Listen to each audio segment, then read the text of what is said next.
ہارون آباد غلہ منڈی میں کپاس کی آمد کا سلسلہ زور و شور سے جاری ہے، مگر کپاس کے موجودہ ریٹ کی وجہ سے کسان پریشان دکھائی دے رہے ہیں۔ کسانوں کا کہنا ہے کہ فصل کپاس کی تیاری پر کھاد، سپرے،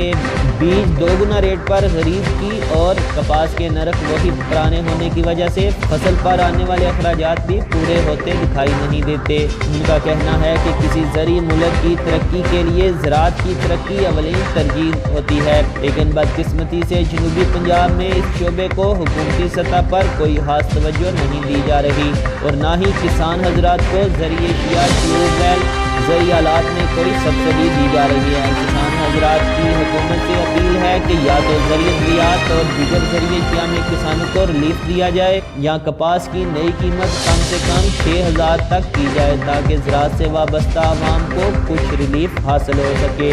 کی نیوز کے ساتھ ارشد علی غوری، ہارون آباد۔